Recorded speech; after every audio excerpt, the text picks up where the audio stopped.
प्रिय विद्यार्थियों नमस्ते। संस्कृत की ऑनलाइन अध्ययन श्रृंखला में आपका स्वागत है।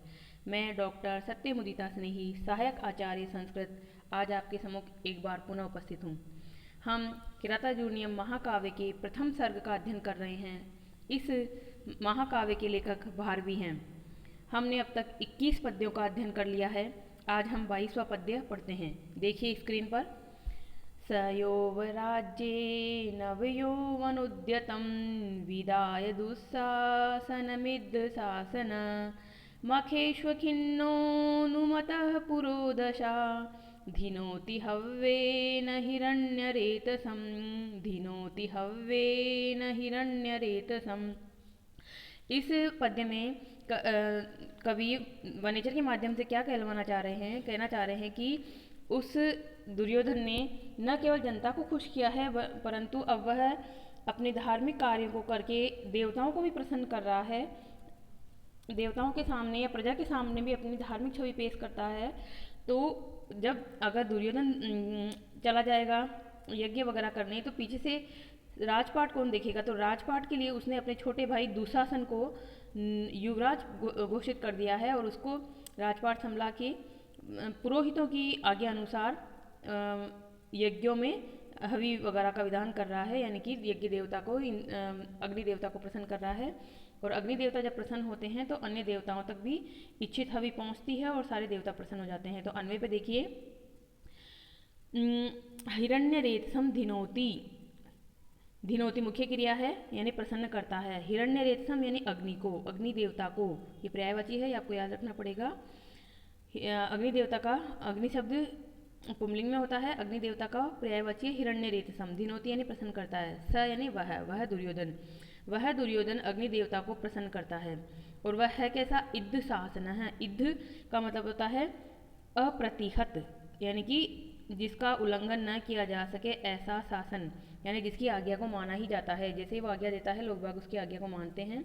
उसके मंत्रीगण, उसके भाई, उसके जो भी मित्रगण है सब उसकी आज्ञा को मानते हैं, कोई उसकी आज्ञा को टालता नहीं है। तो स यानी वह दुर्योधन। अब किसको बैठाया है युवराज पद पे?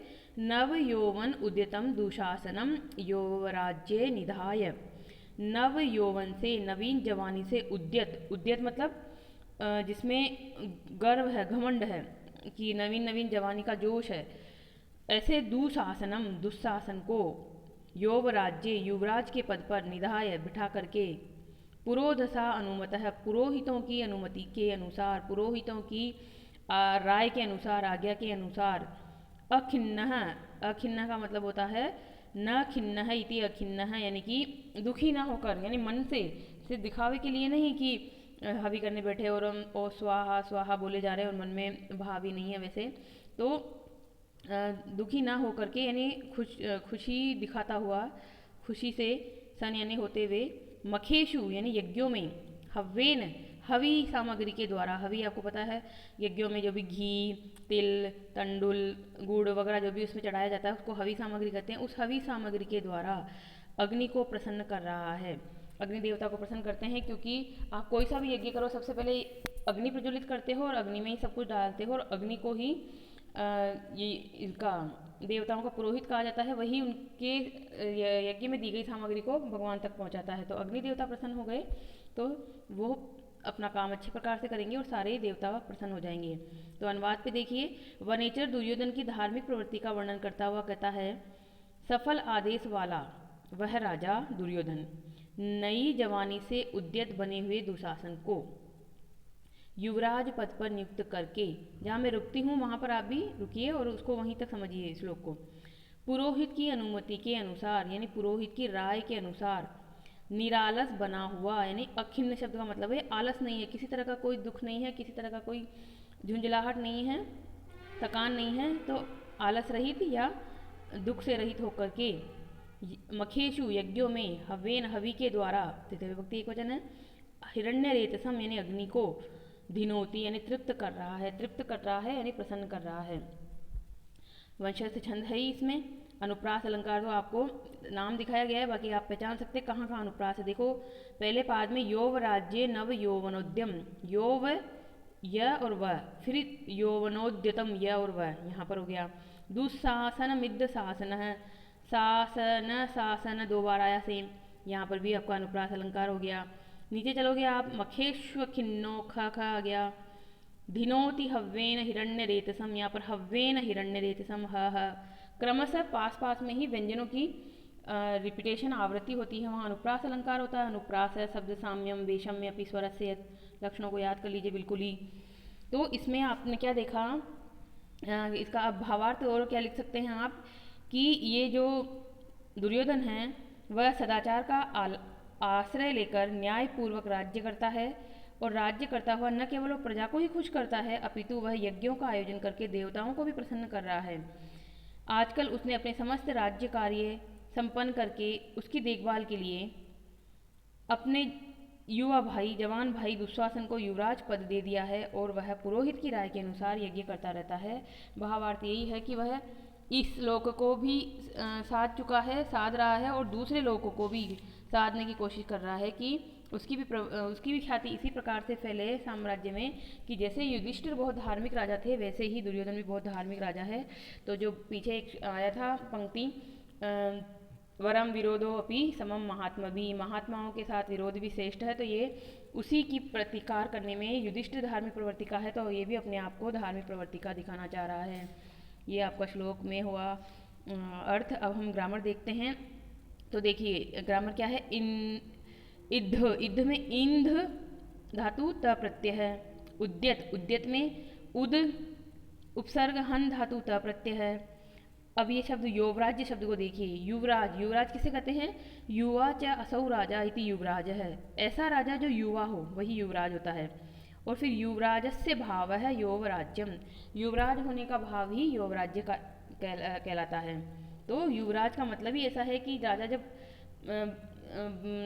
वृद्ध होने लगता है तो अपने पुत्रों को, ज़्यादातर पुत्रों को होता है, कहीं भाई को भी बनाया जाता है, बना दिया जाता है युवराज, ताकि उसकी अनुपस्थिति में वह संभाले राजपाट को। वर्तमान में जैसे मुख्यमंत्री होते हैं, मुख्यमंत्री के साथ ही उप मुख्यमंत्री होते हैं, तो उप मुख्यमंत्री वर्तमान समय का एक तरह से युवराज होते हैं। फिर आप देखिए आगे, निधाय में नि उपसर्ग है, धा धातु है और ल्यप प्रत्यय है। अनुमत है, अनुमत में क्या था, अनुपसर्ग है, मन धातु है और त प्रत्यय है। अखिन्न में न खिन्न है, अखिन्न इति नए समास है। हिरण्य रेतसम जो ये अग्नि का पर्यायवाची है उसका व्युत्पत्ति होती है हिरण्यम रेतः यस्य स हिरण्य रेताः तम हिरण्य रेतसम। हिरण्य कहते हैं सोने को, सोने की रेतः यानी वीर्य वाला, यानी कि अग्नि में जब ज्वालाएं उठती है तो वो स्वर्ण की जैसी होती है, पीली पीली होती है, इसे हिरण्य रेतसम कहा जाता है अग्नि को। अब हम चलते हैं अगले श्लोक पे। अगले श्लोक को देखिए आप स्क्रीन पर। प्रलीन भूपालमपि स्थिरायति प्रशासदावारिधिमण्डलं भुव सचिन्तयत्येव भियत्वदेष्यतिरहो दुरन्ताबलवद्विरोधिता सचिन्त्यत्येव भियत्वदेष्यतिरहो दुरन्ताबलवद्विरोधिता। ये जो अंतिम पाद है अहो निकलेगा यहाँ से, अहो दुरंता बलवद विरोधी था, ये भी एक सुक्ति है।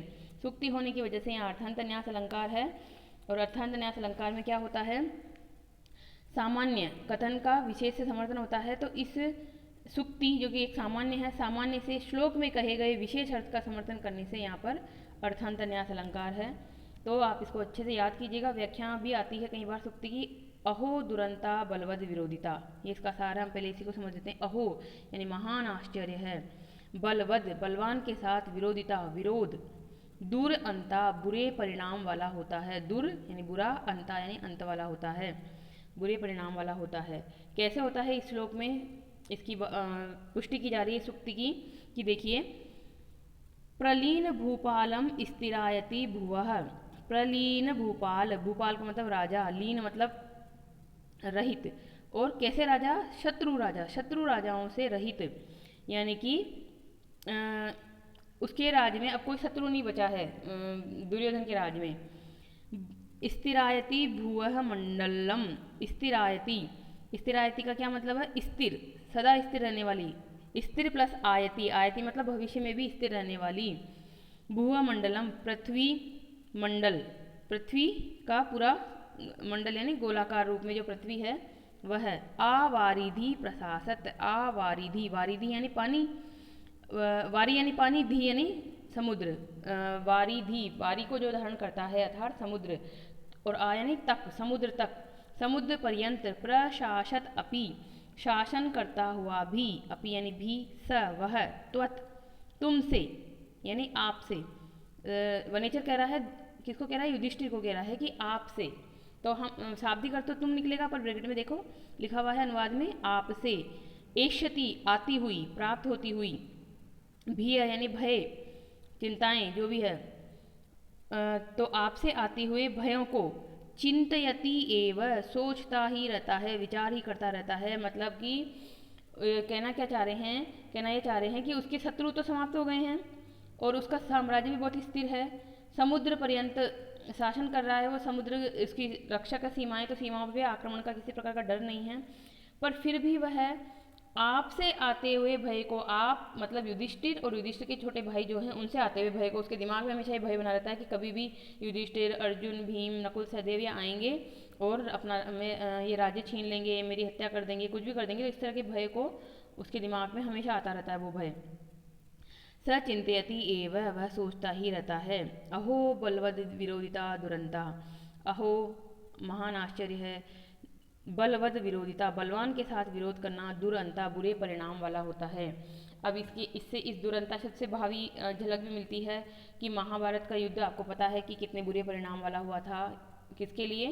कौरवों के लिए, कि 100 के 100 भाई उसमें स्वाहा हो गए, कोई भी नहीं बचा, और पूरा इसका एक तरह से कुल का ही नाश हो गया दुर्योधन के, पर 5 पांडव बचे। तो इस तरह से जो अन्याय करेगा, झूठ का सहारा लेके, छल कपट का सहारा लेके करेगा, उसका परिणाम तो बुरा होता ही है। और अभी भी वनेचर वापस राजा को, युधिष्ठिर को ये आशा बंधाता है कि आप ये ना सोचें कि वह जो है बहुत ही अच्छा राजा है और आप उस पर जीत हासिल नहीं कर सकते हैं, बल्कि कहना ये चाह रहे हैं कि अभी भी आप ही बलवान हैं और आपका ही विजय होगी, आप प्रयास करिए। तो देखिए अनुवाद पे देखिए, दुर्योधन को सफल समझकर युधिष्ठिर हतोत्साह न हो जावे, इसलिए अब वनेचर उसको उत्साहित करने के लिए सफलता की आशा बंधाता हुआ कहता है कि, यहाँ तक यह क्या है? प्रसंग है श्लोक का।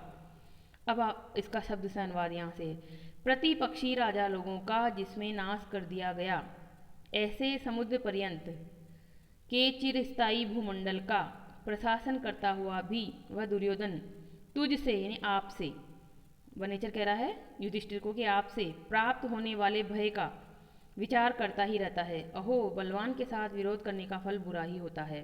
वंशज छंद है, अर्थांत न्यास ने समझा ही दिया।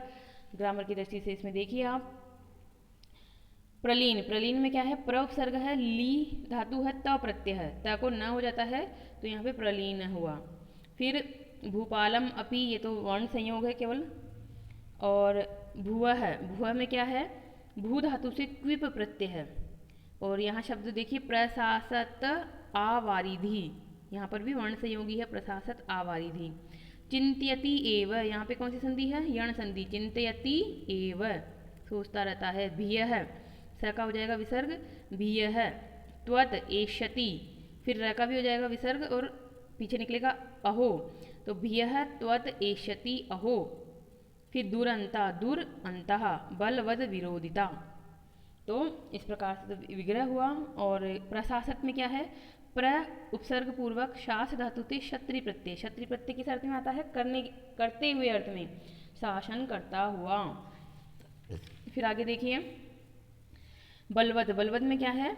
बल शब्द से मतु प्रत्यय है, जैसे पहले बलवत बनेगा और यही रूप होगा, अगर इसका आगे और होते हैं तो बलवान, बलवती ऐसे बनते हैं। बलवान पुंलिंग में बनता है, बलवती स्त्रीलिंग में बनता है, और यह बलवत है नपुंसकलिंग में। तो मूल शब्द में बल मूल शब्द है और मतुप प्रत्यय है, मतुप को म को व हो के वत बचा शेष। फिर दुरंता शब्द का अगर हम समास देखें तो इसमें बहुब्री समास है। दुर अंतः यस्यः सा दुरंता, बुरे बुरा है अंत जिसका, ऐसा वह परिणाम, बुरे परिणाम वाला। अर्थांत न्यास हो ही गया, आगे चलना चाहिए हमें। अगला जो श्लोक है वो भी अच्छा श्लोक है, एग्जाम में आने लायक है। क्यों? क्योंकि इसमें थोड़ा मीनिंग जो है वो टफ है, दिखने में टफ है, पर हम कर लेंगे। इसमें उपमा अलंकार भी है और श्लेष अलंकार भी है। तो देखिए स्क्रीन पर कथा प्रसंगेन जनैरुदाहृता धनुस्मृता खण्डल सुनु विक्रमा तवाभिधानाद्व्यततेन तानन सदुस्सहान् मन्त्रपदादिवुर्ग सदुस्सहान् मन्त्रपदादिवुर्ग। यहाँ पर ये भी राजा को वनेचर आशा बंधा रहा है कि किस तरह से पॉजिटिव, एक तरह से युधिष्ठिर के लिए पॉजिटिव बात है कि आपका नाम लेने पर आपके भाई अर्जुन का पराक्रम दिमाग में आता है दुर्योधन के, और उसका चेहरा जो है नीचे झुक जाता है।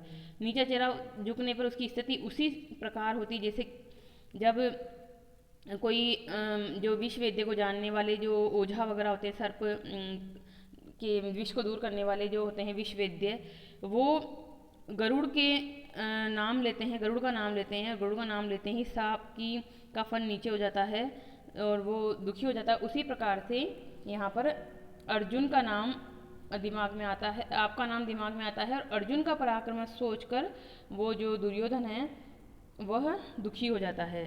तो देखिए इसका जो अन्वय है वो क्या है, हमें इसमें दो तरह से अर्थ लेने पड़ेंगे। पहले एक तरह से समझते हैं। कथा प्रसंगेन जनई उदारता। कथा प्रसंगेन, कथा का प्रसंग यानी कि बातचीत का क्रम, प्रसंग यानी प्रसंग उपस्थित होने पर, जनई लोगों के द्वारा, उदाहृतात, उदाहरित शब्द का मतलब होता है कहना, उच्चारण किया जाना, उच्चारण किए जाने से, तव अभिधानात तुम्हारे नाम का, उदाहृतात तव अभिधानात तुम्हारे नाम का उच्चारण किए जाने से, अनुस्मृता खंडल सुनु विक्रमः। अनुस्मृता स्मरण हो आता है उसे, क्या चीज, आखंडल सुनु विक्रमः।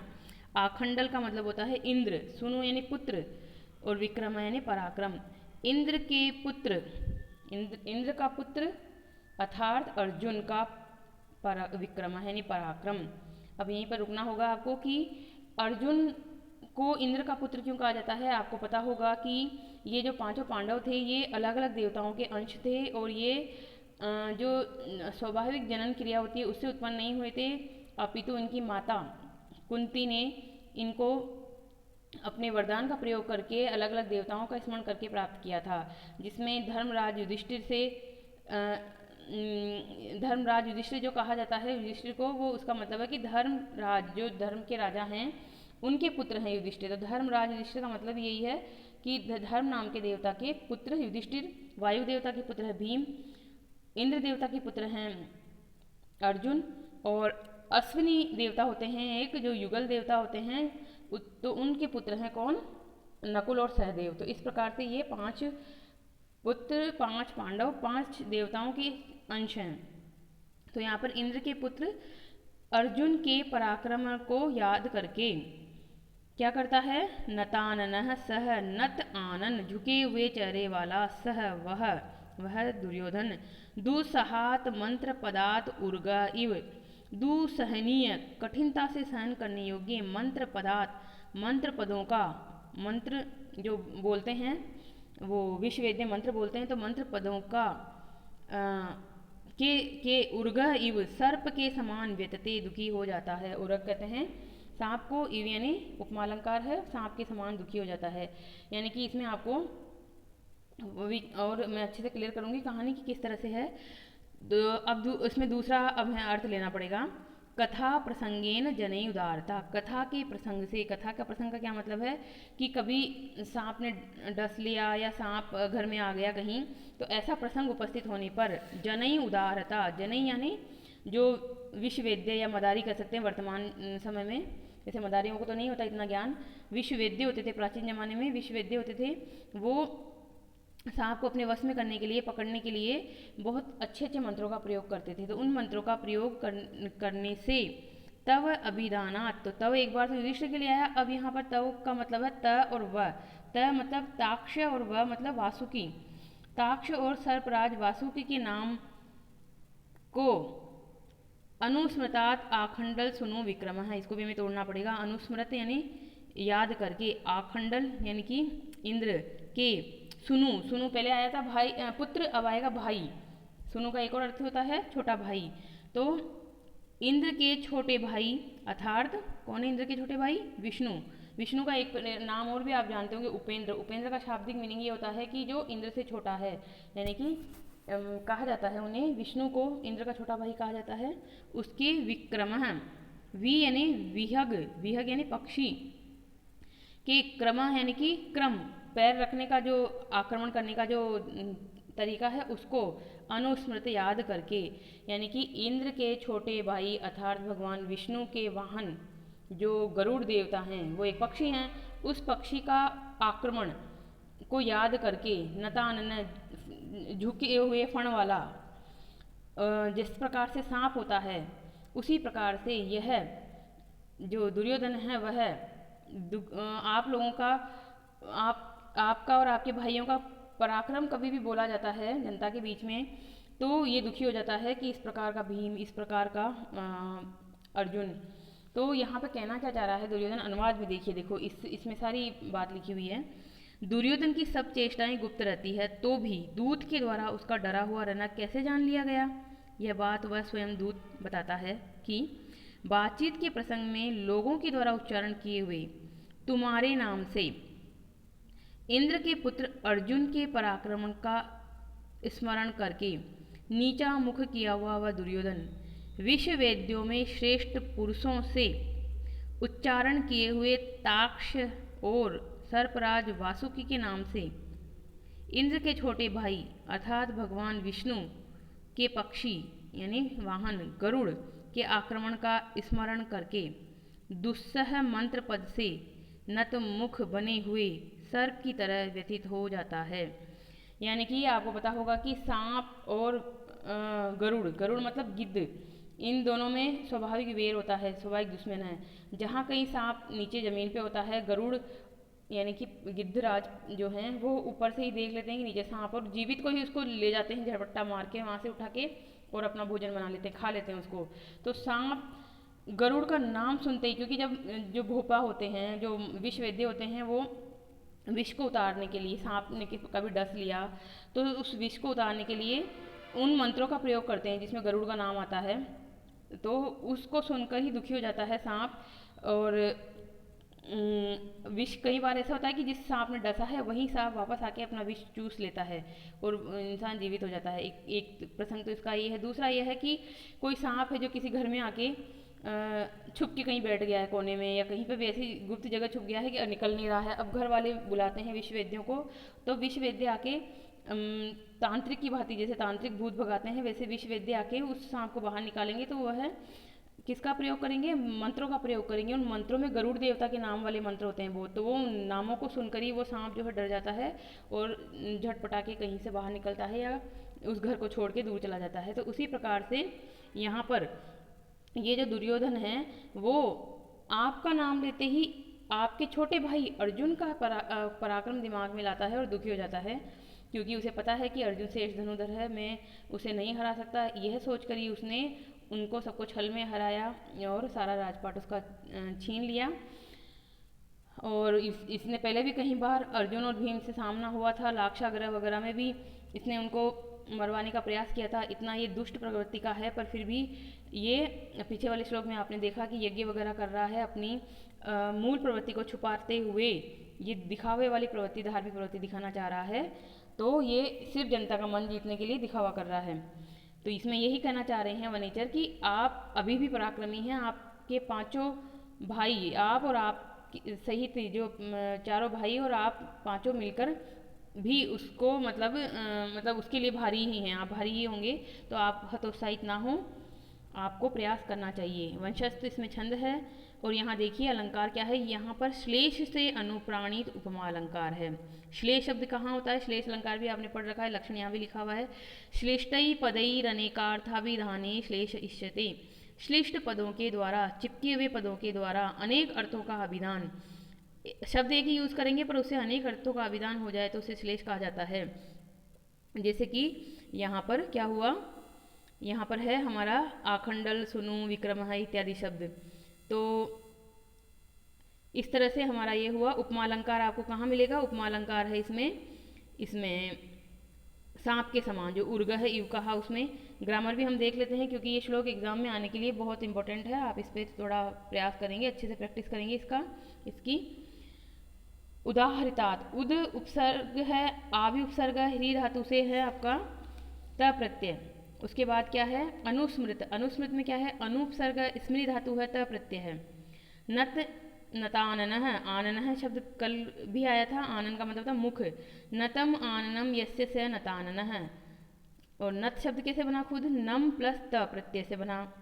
उर्गह, उर्गह शब्द की व्युत्पत्ति भी आप जान लीजिए। उर्गह सांप को कहते हैं उरसा यानी वक्षसा, गच्छति इति उर्गह, ग यानी गच्छति, उरसा यानी वक्ष प्रदेश से, क्योंकि सांप जो है वो लेटता हुआ ही जाता है, रेंगता हुआ ही जाता है, तो उसका वो छाती का यूज़ करता है चलने के लिए, इसलिए उरसा गच्छति इति उर्गह कहा जाता है। और इस प्रकार से हमारा यह पद्य पूरा हुआ। प्रैक्टिस आप इसकी कीजिएगा क्योंकि टफ है श्लोक। और आपका ये होमवर्क है कि प्रतिदिन आप इसको लिखेंगे कॉपी में और गाकर भी प्रैक्टिस करेंगे और एक बार तो ज़रूर रिवाइज करेंगे। जितना मिनट में यहाँ पढ़ाती हूँ 25 मिनट, उतना मिनट तो कम से कम आप इसको रिवाइज कीजिए। धन्यवाद।